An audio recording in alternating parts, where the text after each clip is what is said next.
Hey, this is the With Heart and Soul podcast with Jacky and David. Hi, Jacky. How you doing? Hi, David. I'm good today. How about you? Wonderful. So today we have an amazing guest, and I mean amazing guest. This is one of Jacky's friends. Her name is Sonja, but I don't want to take too much time because I want to let Jacky go ahead and introduce her friend. So go ahead and take it away, Jacky. Yes, so we have Sonja here today, and she is in my house with me. So we're not like doing the three-way Zoom. So she's actually sitting here with me, and we're excited to bring Sonja on and give us her story. She's here today to give us her story regarding emotional abuse. And she was in a marriage before and it ended due to emotional abuse. So we're going to have her expand on that. Sonja is my friend. We've known each other for what? Like, how long would you say? Well, a little less than a year. A little less than a year. Yeah, feels like we've known each other for several years. It does. But yeah, I feel like we've been friends for 10 years, but it's been it'll be a year in June. Yes. Oh yeah, right. Yeah. So Sonja is actually Jacky's friend, and if you're not like a constant listener, Jacky's my fiance. So Sonja or Jacky always talked about Sonja, and so I ended up inviting Sonja to our house for Jacky's birthday party, and that's where I met her. So yeah, when Sonja first came over, like we were quick friends. Yeah, we were quick friends. We were. Yeah. At first though, I thought that something may have been going on between. Yeah, no, I'm sorry. That just for like a split second, I thought that maybe like I thought she liked Jacky or something, but obviously that's completely silly right now. Like, well, I often wondered, like, me and her fiance Jacky, would we text on a regular basis? We don't necessarily see each other or hang out all the time, but we Right. And I often thought, what does Jacky's fiance think of her texting this woman on a regular basis? Mm-hmm. Because I had not met her and she had not met me. And, Mm-hmm. Women, the way that women are, you're texting a woman. What are you doing? What's going on here? Yeah. So we finally met and we realized that we had a lot in common and we just became fast friends like immediately. Mm-hmm. And we basically realized that that's probably why Jacky kept us apart. That is one of the first things Sonja said to me, like, oh, does it bother you that we talk all the time? And I'm like, well, it didn't before, but should it? And I said, no, it shouldn't. No. We're like bros that talk about, bro stuff. It's very in the same way that, guys talk to each other. That's kind of how me and Jacky talk to each other. Like, hey, dude, you see this? Mm-hmm. Like, it's not, we're not having emotional conversations. We have emotional conversations. Yes. So yeah. So now we're friends and we talk all the time. And I'm like, hey, do you think Jacky ever gets upset that we talk all the time? Yeah. No, she doesn't care. She doesn't care. But there's probably two different types of lesbians, like a feminine one and a more masculine one. Would you agree with that? I think there's many different types of lesbians, but yes, I do agree. There's, you have your more masculine lesbians and your more feminine lesbians. And so when you've been talking to someone for a long time, but you haven't like met them yet, and you're like, oh, I don't know who's going to walk through the door. Yeah. When I walked through the door, what you saw as far as you seeing me was not necessarily what I imagined in my own head of myself. You were like, oh, I was picturing, a more feminine woman walking through the door. And you're like, yes, you were wearing a skirt, but you had a very masculine vibe. And I was like, oh. Okay. He's like, is that a compliment or is it? And she was like, as soon as I realized you were kind of masculine, didn't bother me at all. I was like, there is not a problem here. And that's how the friendship started. But we basically, we connected right away because I was telling you about how I had come out of an abusive marriage. Yeah. And you had said to me that you had also come out of an abusive marriage. Yep. And we started talking about it and it was like, oh wow, we have a lot in common. And like, maybe we can talk to each other about this and like help each other out and navigate this road that we're both on of how do you get through emotional abuse? Once you've gone through it, now you have to get out of it. Yeah. Because getting through it is not the same as getting past it or getting out of it. I kind of liken it to it was kind of like leaving a cult and having to be like deprogrammed and reprogrammed. And that's not something that you can understand unless you've been through it. Yeah. It wasn't something I understood. I always, you know, if I had ever seen somebody or had friends that I knew were in abusive relationships, I just thought like, why are you staying? Why are you there? I don't understand what's going on. And now that I've been through it myself, I do understand. Yeah. And that's what we're going to talk about today. Yeah. Sonja, I feel like you just like, you know what a podcast life is. Like you're ready. You're like, here's our intro. And I've had a lot of time to kind of, you know, peel through all of these layers, and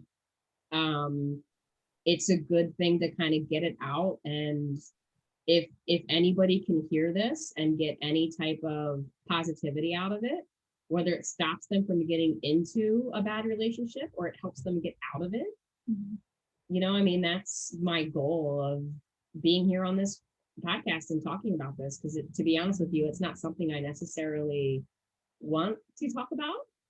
My ex-wife is still out there, and she's still trying to locate me and find me, and she's not a good person, and you know, not necessarily something I want to deal with. But I really do want to help people because it's something I'm still kind of going through. You know. Yeah, I would definitely say like within talking to you, you are definitely in the healing process, but so am I. But it helps because I'm a little bit more far removed from you. So a lot of the things that you say, I can say to you like, that does get better. Yeah, and that's good to hear. I mean, it's kind of crazy. Like I've been out of this relationship now a little bit over 2 years. And that, like 2 years, that's a long time. Now, granted, we've been in a pandemic. So things have been on hold a little bit in most of our lives. But I feel like I should be like way past this by now, and I'm still dealing with some of it. And it's good to talk to somebody like Jacky who can help me navigate like, hey, you know, it's been longer than 2 years for me, and I'm still dealing with some of this too. And I do have a couple of friends that have also gone through abusive relationships, and they're 10 years out, they're 15 years out, and some of them still have trauma. Wow. Some of them still have PTSD, and I do have PTSD, and it's, you know, it's good to talk with somebody else who can acknowledge, hey, you're going through this thing, it's totally normal, and it's not going to be that bad for the rest of your life. Yeah, that's powerful. And first and foremost, I know we talked before the podcast, but thank you so much for being willing and able to share your story, because as Jacky always says, everyone has a story, but sometimes it's not easy to say the story, especially when you're going through it currently. So I guess just want to break it down a little bit. I know we don't want to go as deep in detail as possible, but just on the surface level, as far as you want to go, I guess we'll put it that way. That what happened in the marriage? And I think that's kind of a really important thing for people to hear. I mean, abusive relationships don't start out abusive, or we would never be in them. Right. You know, my relationship started out as the most amazing relationship ever of my entire life. I mean, I married this person. I never thought I would get married ever in my life. I never imagined, you know, being so in love with somebody that I would marry them, whether male, female, didn't matter. She presented herself as everything that I ever could have wanted in a partner. I used to tell my friends all the time that, you know, if I found her in a catalog, like it's like I found her in a catalog and ordered her specifically. She met every need and want I ever could have asked for in a relationship. So like the first maybe year of our lives together, it was just extraordinarily good.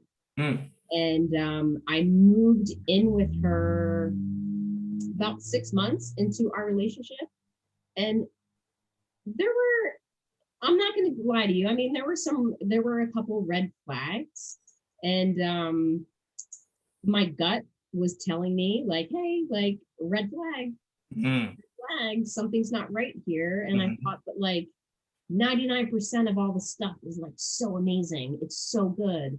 You know, yeah, we had that fight and it was really bad. And like, she wasn't very nice to me during that fight. But like, I mean, you know, that was just one thing. And once I had moved in with her and didn't have a place to go back to, it was almost like she knew she had me cornered, and the abuse kind of ramped up. So what was 99% of an amazing time and 1% of like a really awful time started to, you know, change. Then it was like, you know, 95% of a good time and 5% of a bad time. And then it was 90% of a good time and 10% of a bad time. And it's all these tiny little things. It's like death by 1,000 cuts. Wow. Like, hey, Sonja, you know, I don't think you're making enough money. You know, I think you need to be making more money. Maybe you need to change your job so you can like contribute more to our household income. Mind you, she's making $100,000 a year. Like, okay, I think I can do that. Now, I've already got things going on. I'm taking care of my disabled mother full time. I'm working full time. I'm taking care of our household. I'm cooking for us every night. I'm doing all of these things. And now she just keeps ramping up like, okay, well, this was okay what you were doing last month, but now this month, I want you to do a little more. And making me feel guilty if I'm not doing it. It's all about gaslighting and manipulation. And I know you think you're doing okay, but you're not. You need to be doing more. And preying on my empathies and preying on my good nature of being a good human being. And I'm sure you can speak to that as well, Jacky, that it's like little by little by little, like I kept saying how it was like, I don't know if you've ever heard the story of the frog in the boiling pot, and the frog is like, how did I get here, right? Like it just gets turned up 1 degree at a time. And then finally you're in a pot of boiling water and you don't know how you got there. That's abuse. Like that's emotional abuse. Like you wake up one day and you're like, how did I get here? Because it's just these tiny little manipulations. So I went through that over a 6-year period. And at the end of 6 years, finally my eyes opened and I was like, oh, I'm being abused and this is awful and I can't do it anymore. Because if I keep going on, not only is it going to mentally destroy me, but I might physically be murdered. And that's not a place I want to be. Yeah. Wow. That's in a nutshell. That's kind of my story of how that's how you get there. That's how you end up there. And that's how now in my story, I left 3 times. When the abuse got too bad, I left. And every single time she manipulated me back into the relationship. Wow. She proved to me that she had changed. Here I've changed. These are all the ways I've changed. I'm not doing these things anymore. Let's spend time together and then you're going to come back and live with me. And that happened 3 separate times until I eventually did separate from her and get divorced. But I keep saying to myself, like, why didn't I leave? Like I did leave. I left 3 times. And she manipulated me back 3 times. It's human nature in a very negative way. Yeah. Statistically speaking, women leave abusive relationships over 7 times before they leave for good. So 3 times apparently isn't really that Wow. bad. I think I left mine probably 7 times. Wow. Yeah. And how long were you in your relationship for? I think like 8 years or Okay. so. Yeah. So yeah, it takes a long time because of the manipulation in order for you to just say, no, I'm finally done and you didn't change. Right. It's the bar always got made higher for me. Mhm. Anytime I met her expectations, the bar just got raised. An abuser is never pleased with you. That is They'll true. ask you for something and you'll do it, and then they'll ask you for something Right. else over and over and Right. over and over until you literally don't know who you are anymore. And that's really what it is. I mean, it's an overall state of confusion. Mhm. And so after I left that relationship and I started to do a bunch of research on my own because I was just kind of so I left in December 2019 and we went into the pandemic March 2020. I only had about 2.5 months before everything just shut down. Mhm. And so I was just kind of I'm like, okay, now I realize I probably need some therapy, but like I can't get any because you can't, you couldn't go anywhere and do anything. Mhm. So I started doing a bunch of research online and I'm looking up some things and I watched some psychiatrists and psychologists on YouTube who specialized in narcissistic abuse. And they all kept saying the same thing, which is what I went through, that, your abuser keeps you in a constant state of confusion. Mm. Because if you're confused, you can't have, accurate, proper thoughts on what's going on. Mhm. It's like, if someone's constantly pushing you and turning you around in circles, it's really hard for you to get your bearings and acknowledge what's going on. Yeah. Mhm. And so, yeah, I mean, it was a constant state of confusion. It was like, we would be hanging out, having a perfectly fine day. And then all of a sudden she would just go off because maybe I didn't wipe down the kitchen counters, or maybe we were going camping and I didn't pull out the cooler that she wanted me to use. It was like the most mundane little things that would cause a complete eruption Wow. of rage. Mhm. And the next thing you know, you're being yelled at in the most rageful way because you didn't do something so mundane. And it's not about that mundane thing. It's just an excuse for that person to rage at you. Yeah. And you're just getting raged at, and it's the rage is maybe once every few months, and then it's once every few weeks. And by the time I left the relationship, it was once a day, at least, Mm. of just getting bombarded with all of this rage, and you're just left confused. I was just completely confused. Why are you yelling at me in a way that like I just, ran over your cat? Mhm. Like, but maybe I didn't fill the ice tray the way that you wanted me to. Why are you threatening to divorce me over that? I don't understand. It was just a constant, I don't understand. I don't understand. I don't understand. Mhm. And then I went to see a therapist who had apparently no idea about abuse, and Mhm. literally said to me the thing that a therapist should never say to a person: are you just being too sensitive? Mm. Really? Wow. And I was like, am I? Yeah. No, I wasn't being too sensitive. I was being abused. I was being abused and I didn't get the proper help. Yeah. And it left me in a bad spot. Wow. Wow. That's your story is it's a lot. It's a lot. It's a lot. I'm sorry. I'm like, that's a lot to unpack. And No, it's good. It's good because then we can but break it I down. want Yeah. people to hear it. Mm-hmm. If something doesn't feel right in your gut, it's not right. Yeah. If you're feeling like there's red flags happening, like, do something about that, because I took all those red flags and like I basically knitted myself a scarf with them Mm. instead of giving them back to the person that they should have been given to, I took them and I knitted a scarf and I acted like it was all okay. Mm. And it's not. It's Yeah. not okay. It's not okay. Yeah, I agree.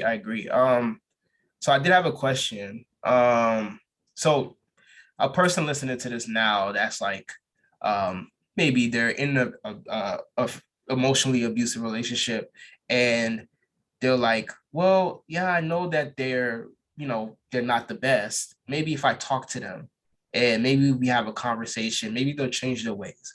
So did that ever happen to you? Like you're like, okay, I'm getting tired of this. Let's sit down and let's talk about this. Yep. What happened? What happened in those situations? That's how I left 3 times, because we got to that place so many different times. Nothing changes. Someone who is abusive, not all the time are they a narcissist, but they tend to be narcissists. In my experience, I was with a narcissistic person. Narcissists don't listen, and they don't change their ways. They manipulate you to get you back, and then they keep doing the same things over and over again.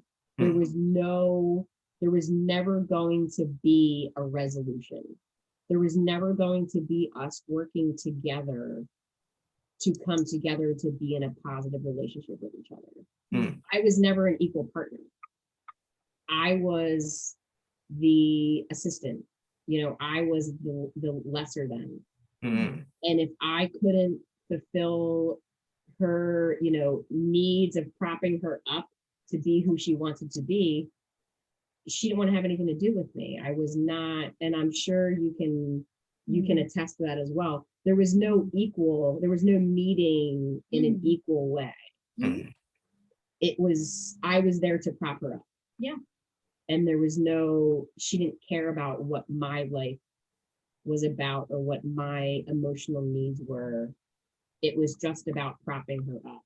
And I think in abuse, that tends to be kind of like how it is. I mean, that if a person is abusing somebody, they're already not in a good place. You're not mentally healthy and abusing somebody. Hurt people hurt people. Yeah. That's the way that goes. You're not healthy going around hurting people. Yeah. That's not what happens. Yeah. Unless you're some type of psychopath, but if you're a psychopath, you're not mentally healthy anyway. Yeah. So yeah, I mean, if someone's going around hurting people on this level, it's something I never even acknowledged as a person growing up, because I had never experienced this. I'd never had anybody in my life that was treating me in this way to acknowledge that, like, oh, so here, my ex-wife had come from a background of being very abused. Her mom had physically and emotionally and mentally abused her. And that was her excuse. That was a constant excuse of, I'm hurting you because I've been hurt. But at the same time, she kept telling me it wasn't abuse. This isn't abuse. I'll show you abuse. Wow. Yeah. So when you bring up abuse to an abuser, to go back to answer your actual question, it doesn't work well. It doesn't go well. You're not getting anywhere with that. Yes, you can have the conversation, and I would, recommend that you kind of need to have the conversation. But is it going to get you anywhere? Probably not. I think you have that conversation when you're ready to leave. Your foot is already out the door, and you're telling this person, this is why I'm leaving. Yeah. Yeah.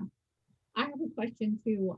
So you talk about the red flags a lot, and I would like for you to tell us like what those are. Like that's a really good question. Very obvious ones for beginners. Yeah, absolutely. I mean, I have thought about that quite a bit in the span of my relationship. Like, if I were mentally healthy when I had gotten with her, what would have been the things that would have pushed me out?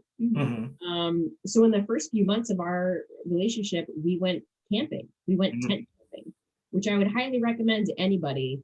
If you want to know what your partner is made of, take them tent camping. Because you never know, you're going to get rained on. It's going to be cold weather. You're going to have a thunderstorm. It brings out the true nature of somebody. Mm-hmm. So we went tent camping, and we had a shade tent, and she couldn't figure out how to get it set up. Mm-hmm. And I was trying to help her, and she wouldn't let me help her. And then she got very angry and flipped out and was like, just go away.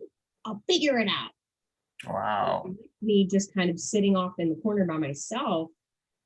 And now I'm confused. Mm. I'm having a confusion. I don't understand what's going on. Now I know it's a red flag. Yeah. And I immediately should have been like, you know what? You're not. Yeah. Yeah. She got very angry for like no reason. Mm-hmm. There was a second instance of, at the time, this was almost a decade ago, I didn't have a smartphone. Mm-hmm. So at one point she handed me her smartphone while she was driving, and she asked me to look something up on it. Mm-hmm. And apparently I took a few seconds too long to do it. And she ripped it out of my hand, and she pulled over, and she was just like, you can't do anything. I have to do it myself. Mm. And then she lectured me for several minutes as to like why I'm stupid. That should have been a red flag for me to get out. But because the first months of our relationship were so good, she love bombed me. She told me all the things I wanted to hear, Mm-hmm. gave me all of the affection that I never had in my life that I craved.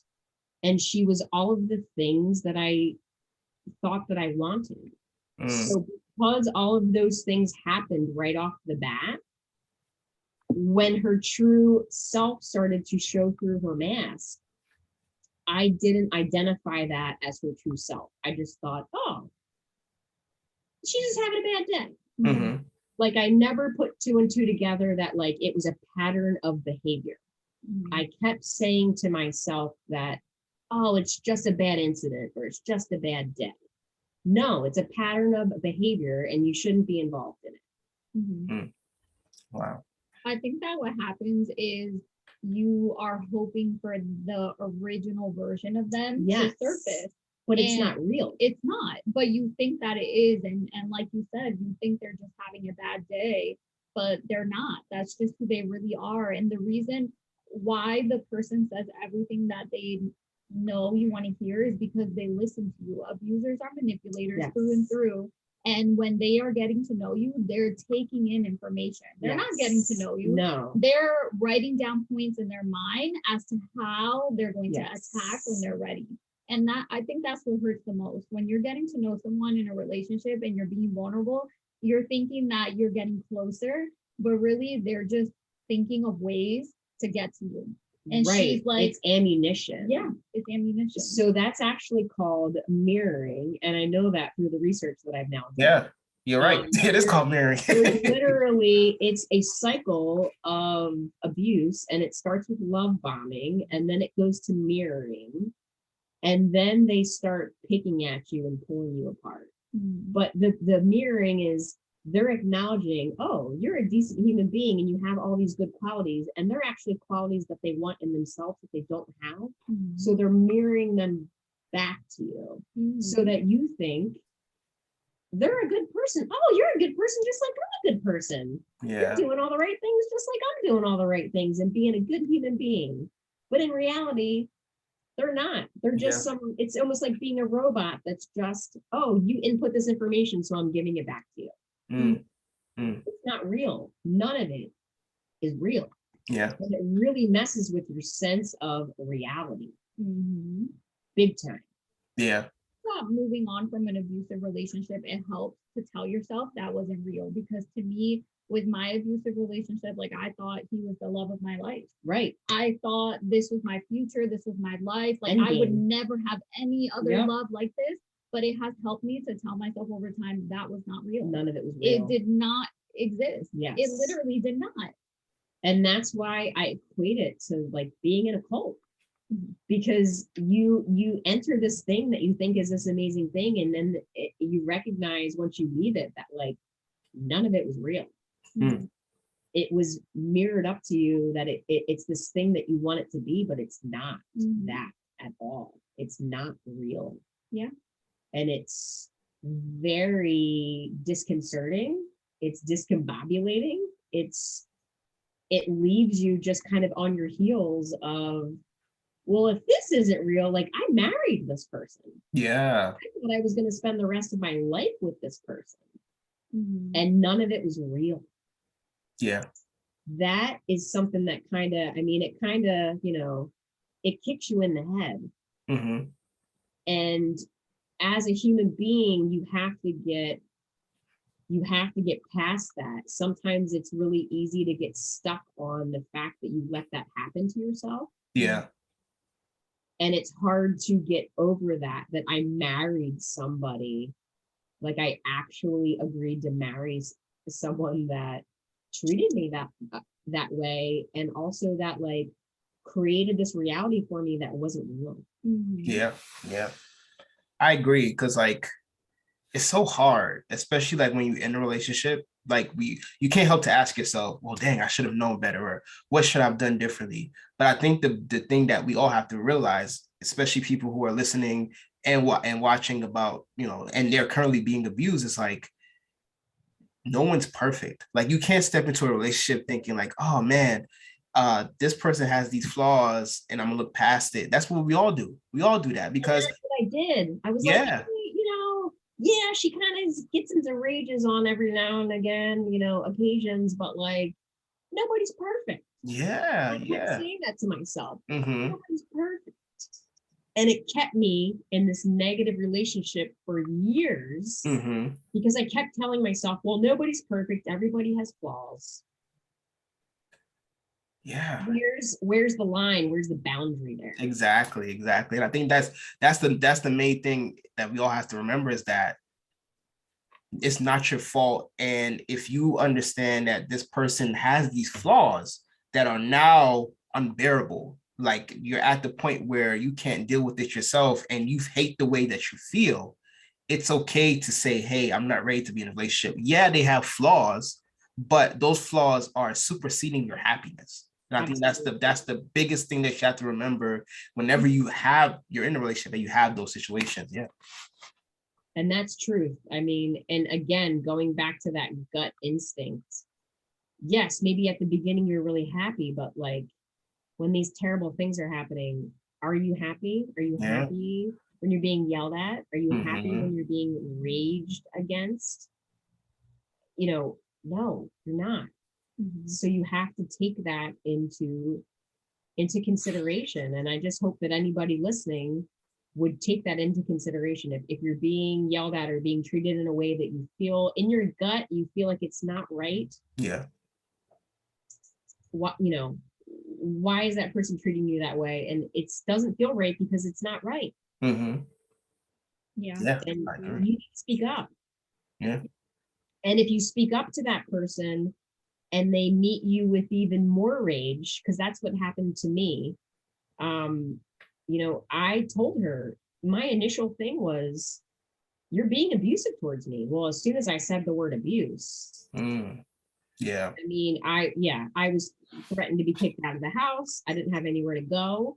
He was financially abusing me, which is a huge issue as well, not just the emotional part, but now our finances are intermingled and she's in control of all of it. And I don't have control of my own finances anymore. And now I don't have money to leave. Mm. So that is how people end up staying in these relationships. Now you're backed into a corner and you maybe don't want to be there anymore, but you don't have the resources to leave. Yeah. And the abuser does that on purpose. They separate you from your friends and family. They give you reasons why you shouldn't be spending time with them or talking to them anymore. And then they're taking advantage of your money and finances. And now you don't have money to leave. Mhm. And so now you're continuing to try and work it out. Let's see if we can work this out. Maybe I can just talk with her more and work it out. Oh, so I'm not allowed to use the word abuse. I'm also not allowed to tell her to calm down. I'm also not allowed to tell her to relax. There was like a million words that were words that would send her into a rage that I wasn't allowed to use. So now I'm walking on eggshells. Now I can't use all of these words because God forbid it makes her more angry. But it's like if you're talking to somebody and you say, this feels abusive, and someone rages at you that this is an abuse, that's abuse. Yeah. Yeah. That's abuse. Like, Yeah. down, that's abuse.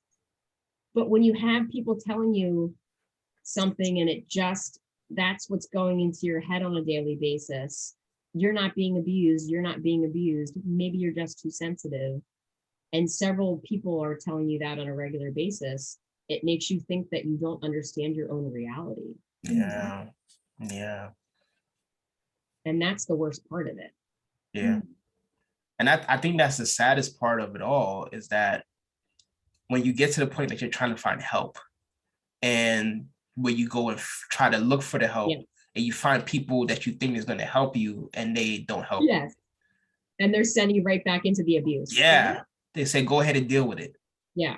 That's Did you have that experience as well of maybe realizing that you were being abused and starting to talk to people about it and not getting the help that you needed? Oh yeah, I told my mom, like I had called her crying and she said to me, you open your lights to him and had kids with him, so you stay with him. And I tried to break up with him one time and I didn't have a car and she refused to help me with rides with my child because she wanted me to have to stay with him. Like she was like, no, I'm not helping you break up with him, you stay.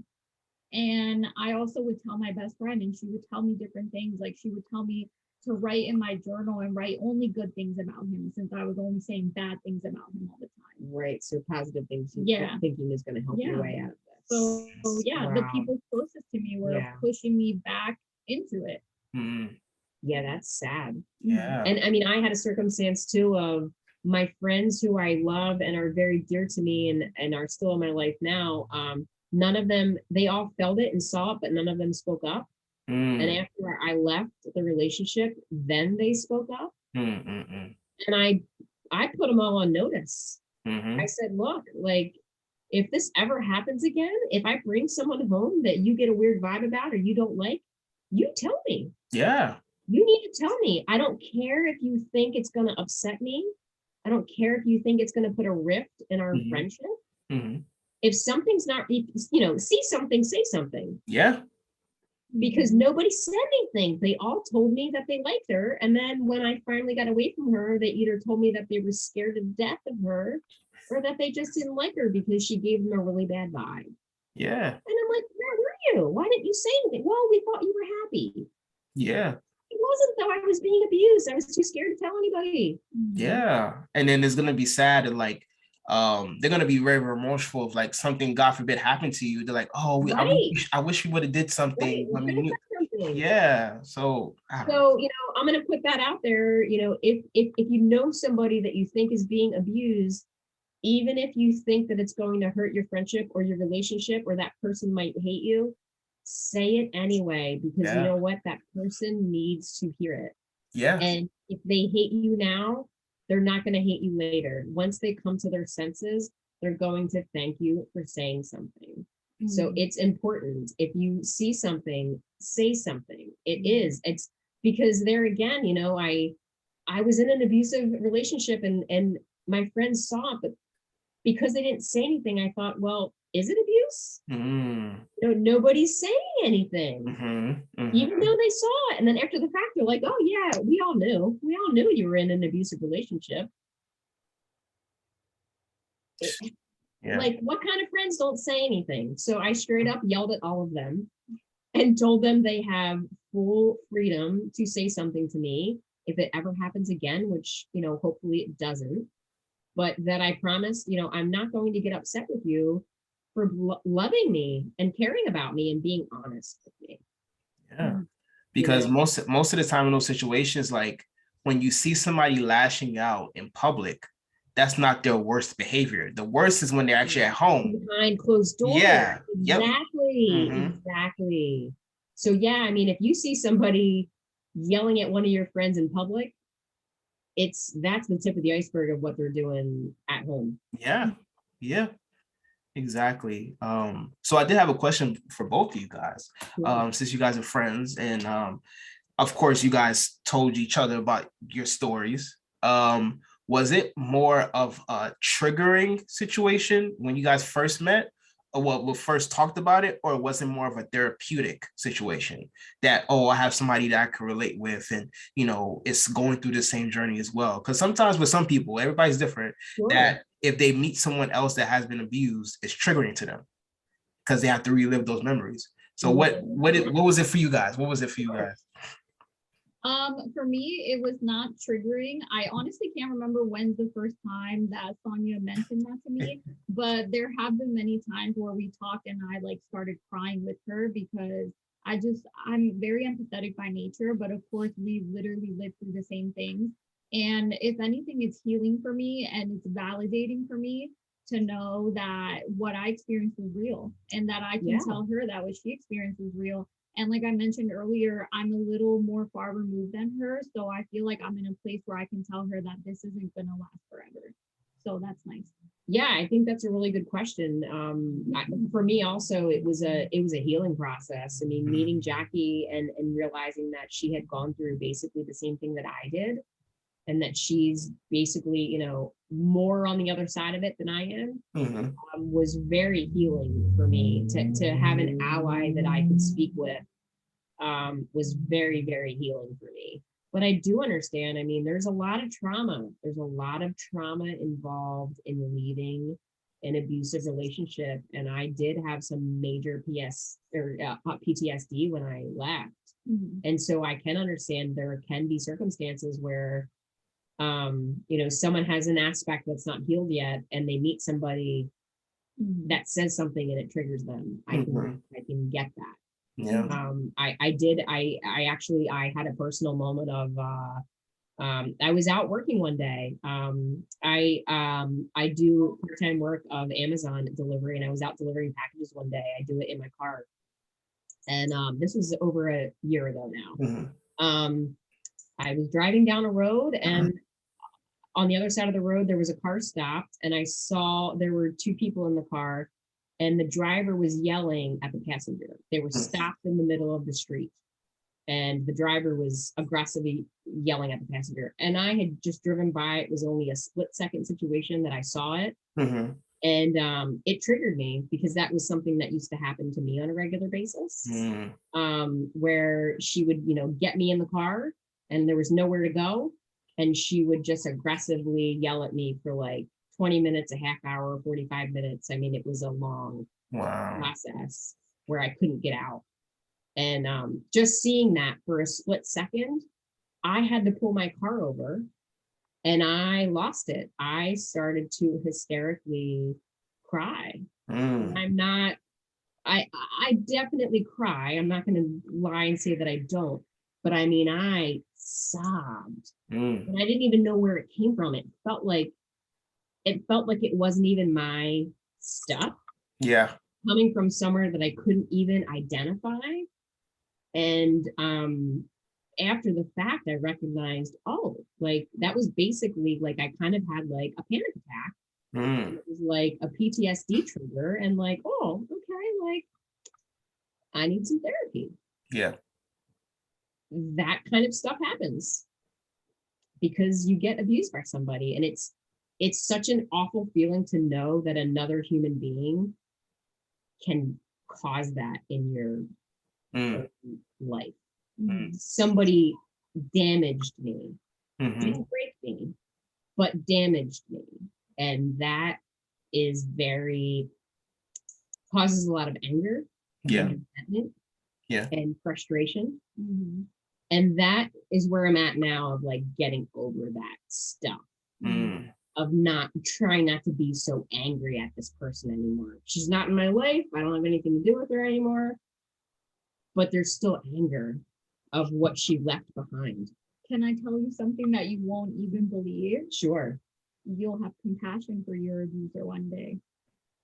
Oh, I can understand that. Yeah. Oh, yeah. I mean, I do, even now I have a sadness for her, because it's sad that she grew up that way. It's sad that she feels the need to live that way. It's sad. She clearly doesn't have any love in her heart. Mhm. And that's sad.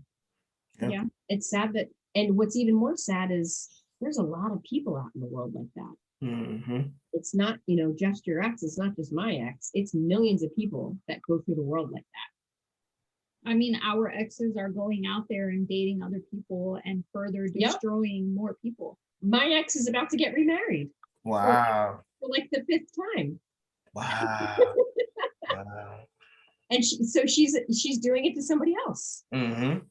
Mhm. And I can't stop that. Yeah. There's nothing I can do about that. And I wanted to say something, and I recognize that like that is not the right thing to do. Yeah. Yeah. You can't contact the new victim Mhm. and talk to them and say, hey, you're probably being abused. I was abused too. I wanted to do that, but there's nothing good is going to come of that. Yeah, that's true. That's true. And that's heartbreaking as well. Being a good person who's empathetic, knowing that there's somebody out there getting abused by the same person that I was abused by, you can't do anything about it. Yeah. Right? Yeah. It's such a lose-lose situation. It is. It is. And it's certainly a learning experience. I try to come out of it with something positive. And, again, that's why I'm here today. That's why we're talking about this today.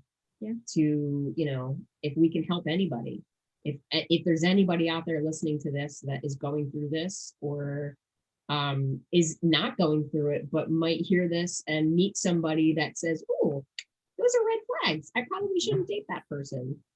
If it can be helpful to anybody, that's why we're out here talking about this today. Yeah, I agree. I guess the last question I have for both of you is what was the, it doesn't have to be like a lot of different things, but maybe one or two things that helped you along your journey to try to move forward, because it's one thing for you to end it, but it's another thing for you to move forward, because if you end something, that doesn't necessarily mean that you're ready to surpass what you went through, because as you know, a lot of people are stuck in the past or get triggered by the past or feel things from what other people around them, because as you said, you still have friends that you're still friends with that knew what was going on and things of that nature. So I guess the last question for you two is what exactly is a couple things that you can say helped you along your healing journey after your emotional abuse?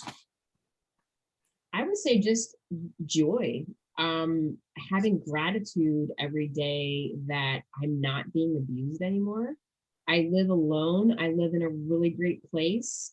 I enjoy my life every day. I'm not being yelled at or treated like garbage on a daily basis. And I have joy in that and I have gratitude in that. And anytime I'm having a bad day, I just kind of think back to like, you're not in this terrible situation anymore. Mm-hmm. And I feel like it was like a second chance at life, or even like a new lease on life, because there were definitely situations where I recognized I might not have gotten out of that relationship with my life. So I'm happy to be alive and to be living my life and to have joy again and not feel guilty about it. Yeah, that's powerful. So I think something that we both had in common with our healing journey is looking things up on the internet, because we both couldn't afford therapy. So if you're listening to this and you're in a place where you got out of an abusive relationship and you don't know what to do, first step can be looking things up online and listening to podcasts much like this one. Yeah. And there's a lot of free help out there. So don't stop yourself just because you can't afford it.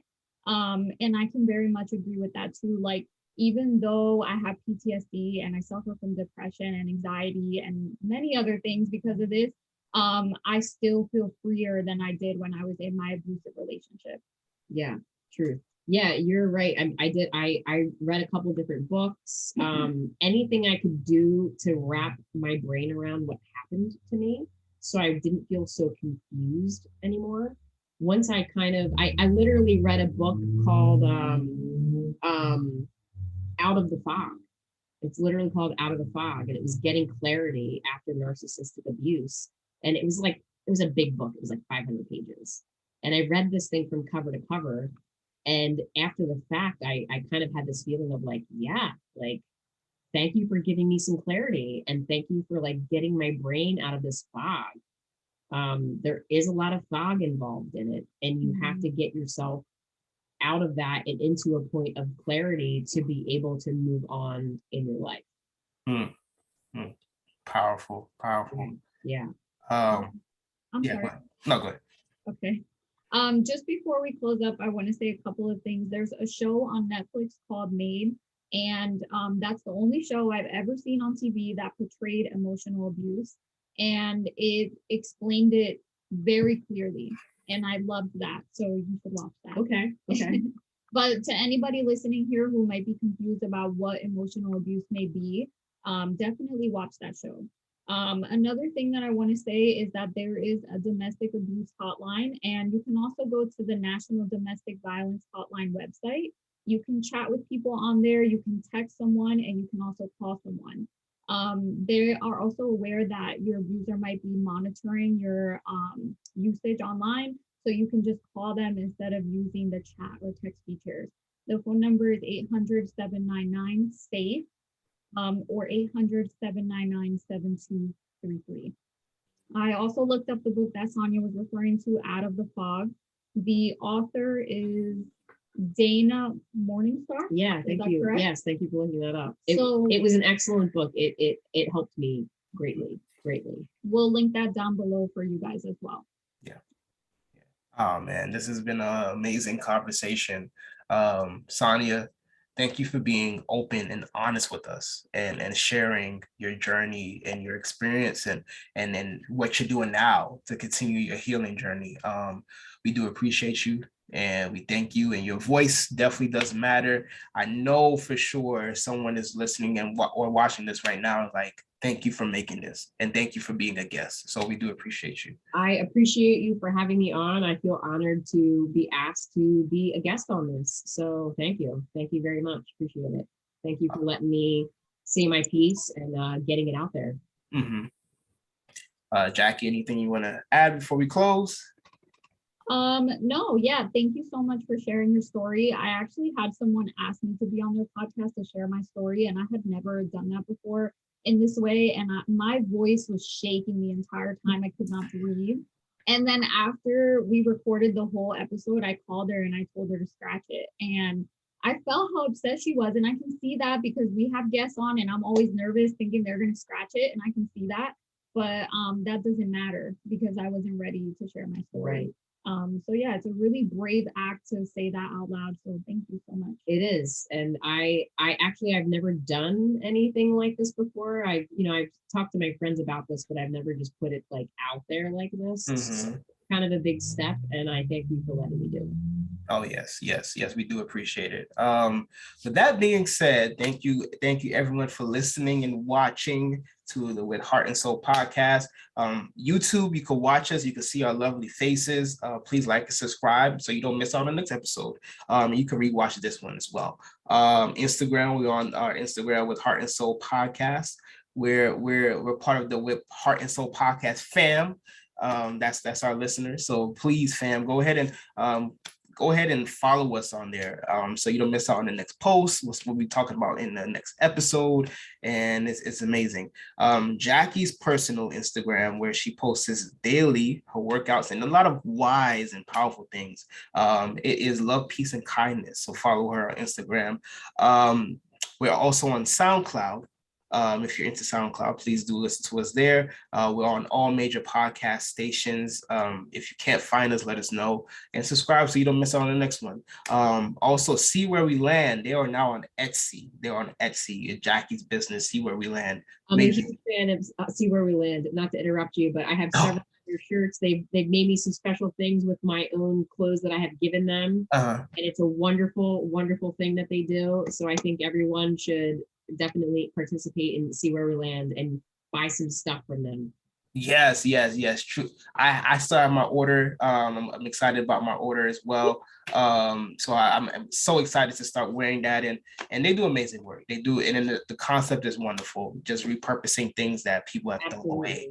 So I mean, that's that you can apply that to life as well. So and with that being said, thank you everyone. And we will talk to you guys next week. And Have a good evening. Bye, guys. All Thank right. See you you. later.